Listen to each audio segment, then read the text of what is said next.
Hey guys, welcome back to the channel, and today we got two unboxings that we're going to do today for our HO models. And this is going to be the New Year's Eve special. So today we have an Atlas SD35 done in the Pennsylvania Brunswick Green, and we have a Monon Railroad U23B. So let's get these pulled out of their packages, and I'll show you guys what they look like. Alright guys, here they are out of their packages. First, we're going to take a look at the SD35 done in the Pennsylvania Railroad, Brunswick Green. So let's move this one out of the way here. Now, a little history on the SD35s. They were turbocharged versions of their less successful SD28 cousins. A lot of railroads owned the SD35, and this particular model, or road number 6039, was the last of the Pennsylvania Railroad SD35s. Now, one easy way to tell the 35s off from like the 38s, the 39s, and the most popular SD40s was their short wheelbase. As you can see, it is a very small unit. It had a little fan right here in the middle, the two bigger fans for the radiator section, and they had this nice turbocharger port which could tell them apart from their SD25 cousins. So I want to take a look at some of the detailing. I mean, this model is fantastic.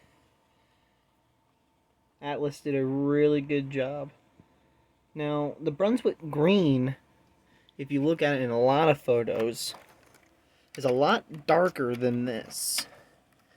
And that's why a lot of people would get this Brunswick Green confused with black for the coloration of the Pennsylvania.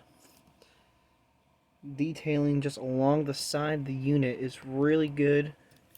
The handrails are, well, nice and sturdy until they pop out their little port there. Let me pop that back in.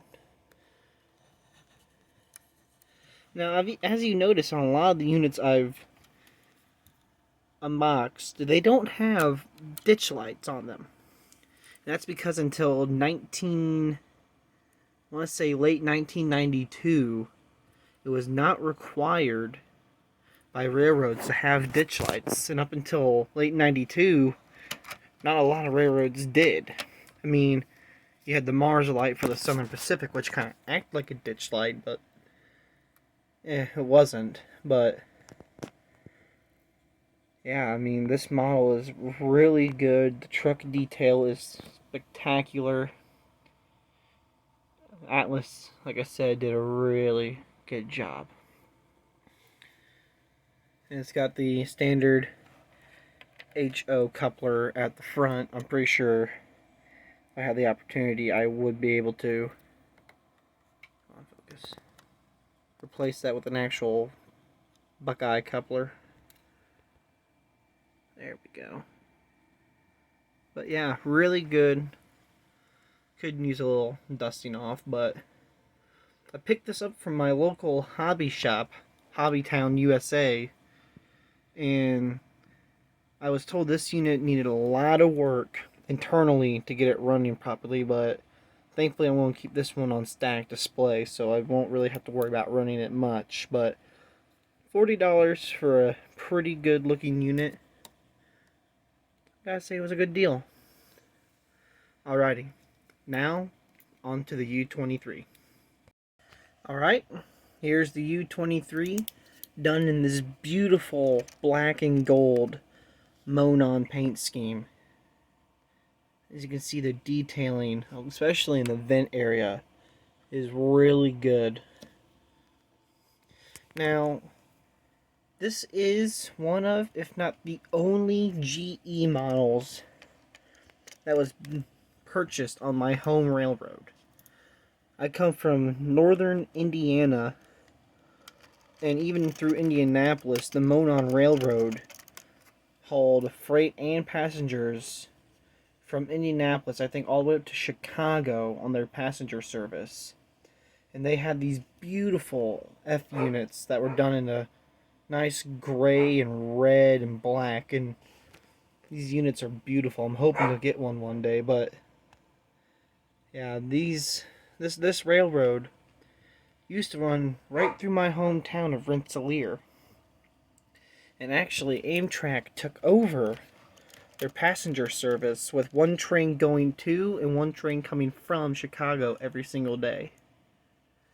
Now, this unit is in really good detail. It's got the beautiful Buckeye couplers that a few of my models do.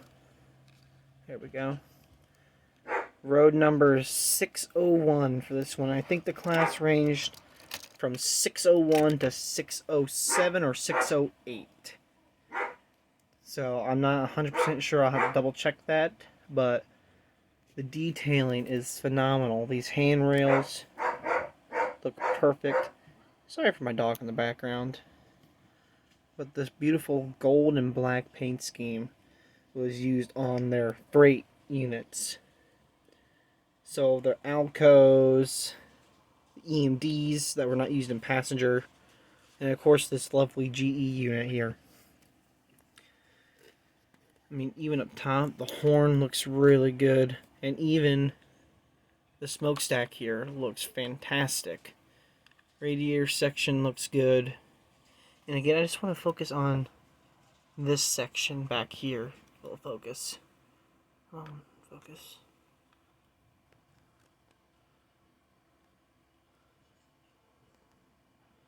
Yeah, it's just so nicely detailed. All the rivets, all the little openings. It's perfect.